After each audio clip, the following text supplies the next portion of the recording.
ആ സാബി, ഞാനിപ്പോഴത്തെ ഒരു trend follow ചെയ്താലോ എന്ന് ഇങ്ങനെ ആലോചിക്കായിരുന്നു. അതിന് ട്രെൻഡിനെ ഫോളോ ചെയ്യാൻ അവനോടെയും പോയില്ല, എവിടെ ഉണ്ട് ഡാ അറിഞ്ഞോളേടാ.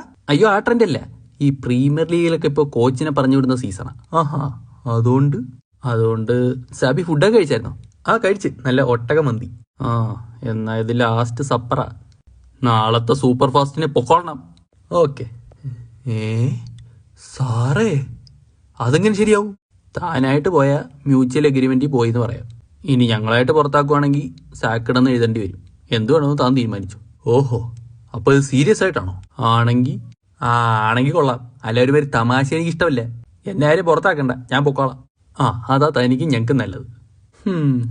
നിനക്കൊക്കെ സംതൃപ്തി ആയില്ലടാ. തെക്കോട്ട് പോകാൻ പറഞ്ഞാൽ വടക്കോട്ട് പോകും, ഇങ്ങോട്ട് വരാൻ പറഞ്ഞാൽ അങ്ങോട്ട് പോകും. ബ്ലാഡി ഫൂൾസ്, നീ ഒന്നും എന്നെ അർഹിക്കുന്നില്ലടാ. എന്റെ ചെറുക്കം വന്നോടെ കളിയും ഉഷാറായി അല്ലേ ഹാൻസി? അതെ, ടീമിന് മൊത്തത്തിൽ ഒരു ഊർജ്ജം വന്നിട്ടുണ്ട്. അയ്യോ, അങ്ങനെ ഞാൻ മാത്രമല്ല, എല്ലാരും കൂടെ കളിച്ച് കിട്ടിയതാട്ടോ. ഇവനാര് വിളിച്ചു? ചെറുക്കനിപ്പോ പരിക്കിന്റെ പ്രശ്നങ്ങളൊന്നും ഇല്ലല്ലോ അല്ലേ ഹാൻസി? എനിക്കൊരു കുഴപ്പമില്ല, I am perfectly all right. അത് നിന്റെ കാര്യം ഇവിടെ ആരാ ചോദിച്ചത്?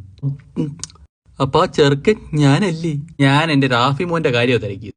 ഓഹോ, റാഫി മോൻ. കാക്ക പീക്ക ലപ്പോർട്ടാന്ന് വിളിച്ചടന്ന് എന്നോട് തന്നെ നിങ്ങൾ ഈ അരവണ കാണിക്കണം. അരവണയാ? അവഗണനയാണ് ഉദ്ദേശിച്ചത്. ഓ അല്ല, നിനക്കിപ്പോ എന്താ വേണ്ടേ? അതെന്റെ മൊബൈല്. എന്നാ കൊണ്ടു, അടുത്ത കളിക്കുമ്പോ തിരിച്ചാ നിൽക്കണം. അപ്പൊ ഇനിയൊരു ഡാൻസ് പോസ്റ്റ് ചെയ്യാലല്ലേ? ഇനി നീ എന്തോയി? സാറേ, അവനങ്ങനെ പിണക്കുന്നത് നല്ലതല്ല. കൊച്ചു പ്രായമാ, ഇപ്പോഴേ തലേ കയറ്റി വെച്ചാൽ ശരിയാവത്തില്ല. അതാ